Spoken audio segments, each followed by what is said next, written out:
बिस्मिल्लाहिर्रहमानिर्रहीम। अस्सलाम वालेकुम व्यूअर्स, मैं हूं तंजीला रियाज और आप देख रहे हैं मेरे यूट्यूब चैनल।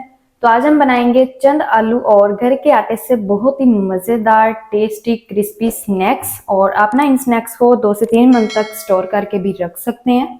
तो फिर देर किस बात की, ये चलते हैं अपने मज़ेदार से स्नैक्स को बनाना स्टार्ट कर लेते हैं। बिस्मिल्लाहिर्रहमानिर्रहीम। मज़ेदार से आलू और आटे के स्नैक्स बनाने के लिए ना सबसे पहले तो मिक्सिंग बोल के अंदर शामिल करेंगे 1 टीस्पून साबुत सफ़ेद ज़ीरा शामिल करेंगे, साथ ही शामिल करेंगे 1 टीस्पून कुटी हुई लाल मिर्च शामिल करेंगे। इसी के साथ ही शामिल करेंगे 1 टीस्पून भर के नमक। अच्छा, नमक और मिर्च ना आप अपने टेस्ट के मुताबिक एडजस्ट कर लीजिएगा।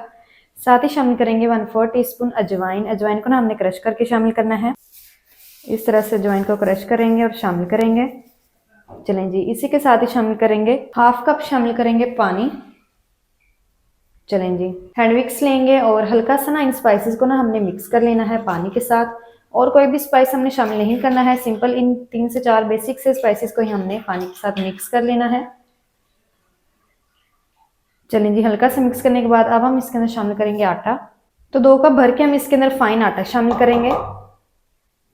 चलें जी, 2 कप मैंने आटा जो है वो शामिल कर दिया है। अच्छा, यहाँ पर ना मैं मेजरिंग कप का इस्तेमाल कर रही हूँ। अगर आपके पास ये कप ना हो तो आप घर की कोई भी कप या फिर कटोरी के अंदर सेट कर सकते हैं। यहाँ पर ना अब हम लेंगे स्पैचुला और स्पैचुला की मदद से ना हमने इसकी मिक्सिंग कर लेनी है।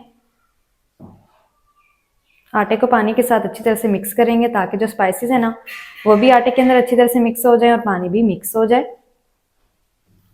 1/2 कप ही पानी शामिल करना है 2 कप आटे के अंदर, ज्यादा पानी आपने शामिल नहीं करना है। चलें जी, हल्का सा ही मिक्स करना है, ज्यादा मिक्स करने की जरूरत नहीं है। तो इसको करते हैं साइड पर और इसका जो अगला स्टेप है ना वो हम शुरू करते हैं। तो दूसरी तरफ ना यहाँ पर मैंने लिए हैं आलू, और आलू ना यहाँ पर मैंने 300 ग्राम लिए हैं। आलू को अच्छी तरह से बॉईल कर लिया है, बॉईल करने के बाद ठंडा कर लिया है। अब हम यहाँ पर लेंगे इस तरह की ग्रेटर, और ग्रेटर की मदद से ना हमें आलूओं को अच्छी तरह से ग्रेट कर लेना है। मैश करके आलूओं को बिल्कुल भी नहीं लेना है, क्योंकि जो आलू है ना फिर उसमें ना मोटे मोटे से चंक्स रह जाएंगे। इसमें ना हमने चंक्स बिल्कुल भी नहीं रहने देने हैं, इसलिए हम ना इसको ग्रेट करेंगे इस तरह से। अल्हम्दुलिल्लाह से आलूओं को भी ना मैंने अच्छी तरह से ग्रेट कर लिया है। आलूओं को भी ना अब हम करते हैं साइड पर। तो अब हम ना शामिल करेंगे आटे के अंदर बारीक कटा हुआ हरा धनिया, थोड़ा सा बारीक कटा हुआ हरा धनिया शामिल कर देंगे। इसी के साथ ही शामिल कर देंगे ग्रेट किए हुए आलू। चलें जी, सारे आलू हम शामिल कर देंगे इस तरह से।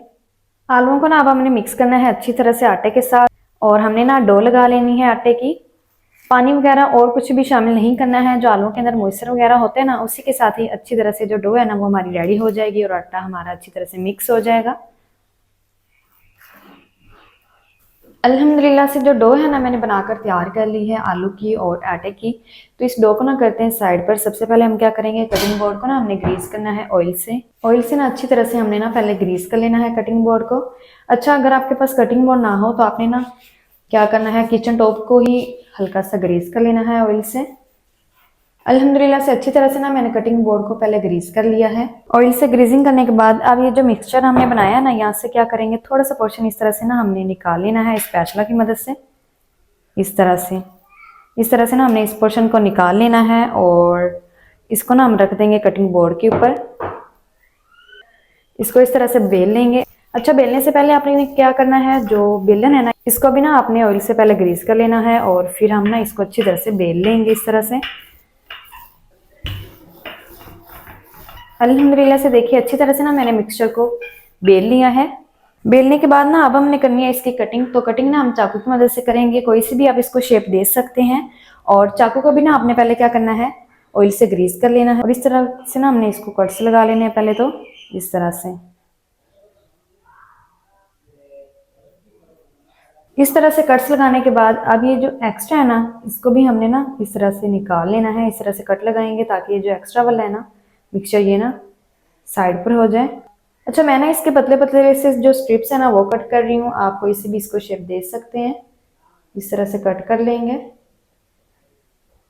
इसको ना हमने निकाल कर साइड पर रख देना है और इसको ना हमने रीयूज कर लेना है।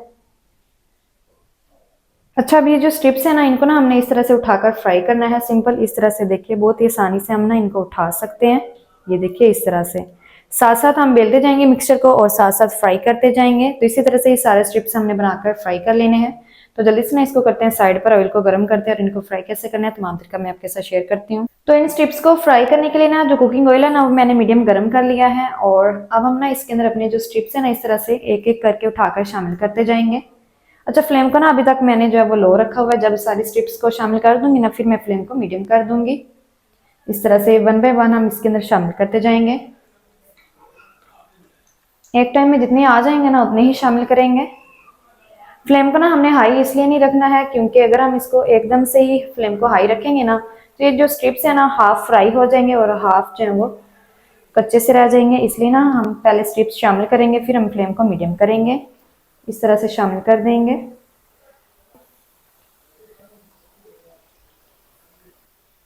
अल्हम्दुलिल्लाह से एक टाइम में ना जितने जो स्ट्रिप्स हैं ना वो आगे होते मैंने शामिल कर दिए हैं। फ्लेम को ना कर देंगे मीडियम, और मीडियम फ्लेम पर ना हमने इन स्नैक्स को फ्राई कर लेना है। तो 1 से 2 मिनट तक ना हमने इनको छेड़ना नहीं है। 1 से 2 मिनट तक हम ना इसको इसी तरह से ही फ्राई होने देंगे मीडियम फ्लेम पर। 1 से 2 मिनट के बाद हम इसकी साइड को चेंज करेंगे। 2 मिनट के बाद अब हम ना इन स्ट्रिप्स को इस तरह से उल्टे पुलटेंगे, और उल्टे पुलटे हुए ना हमने इनको फ्राई कर लेना है मीडियम फ्लेम पर। तकरीबन 3 मिनट तक मजीद इसको फ्राई करेंगे। अल्हम्दुलिल्लाह से देखिए स्नैक्स को ना मैंने मजीद 3 मिनट तक और फ्राई कर लिया है। अल्हम्दुलिल्लाह से जो हमारे स्नैक्स हैं ना अच्छी तरह से फ्राई हो चुके हैं और क्रिस्पी भी हो चुके हैं। तो इस टाइम पर फ्लेम को ऑफ कर देंगे और इनको ना हमने निकाल लेना है। इनको ना हम निकाल कर छलनी के अंदर रखेंगे इस तरह से, ताकि इसका जो सारा एक्स्ट्रा वाला ऑयल है ना वो निकल जाए। माशाल्लाह से देखिए कितने क्रिस्पी क्रंची जो हमारे स्नैक्स है ना आलू और आटे के बनकर रेडी हो गए हैं। इसी तरह से जितना मिक्सचर रह गया ना सबको हमने इसी तरह से बेल लेना है, स्ट्रिप्स बना लेने हैं और इनको फ्राई कर लेना है। यकीन जानिए अगर आपने इसको एक दफा ट्राई कर लिया ना आप बाहर से समोसे कचौरी खाना तो भूल ही जाएंगे। अल्हम्दुलिल्लाह से बहुत ही कमाल के क्रिस्पी क्रंची आलू के जो स्नैक्स हैं हमारे बनकर रेडी हो गए हैं। इसी तरह से तमाम स्नैक्स को मैं बना लूँ फिर मैं आपको दिखाती हूँ इसका फाइनल लुक। बिस्मिल्लाहिर्रहमानिर्रहीम। तो माशाल्लाह अल्हम्दुलिल्लाह से बहुत ही कमाल के क्रिस्पी क्रंची जो हमारे स्नैक्स ना बनकर रेडी हो गए हैं। आप ना इनको एयर टाइट कंटेनर के अंदर ना 2 से 3 मंथ तक स्टोर करके रख सकते हैं। केचप के साथ खाएं, किसी भी चीज़ के साथ खाएं, किसी भी सॉस के साथ खाएं, बहुत ही मज़े के ये स्नैक्स लगते हैं। तो माशाल्लाह जी ये थी हमारी आज की रेसिपी आलू के और घर के आटे के स्नैक्स की। आलू आटे के स्नैक्स मज़ेदार, टेस्टी, क्रिस्पी किस तरीके से बनाए जाते हैं तमाम तरीका आपके साथ शेयर कर दिया है। वीडियो अच्छी लगे तो वीडियो को लाइक और चैनल को आपने लाजमी सब्सक्राइब करना है। मिलते हैं नेक्स्ट वीडियो के साथ, तब तक के लिए अल्लाह हाफिज़।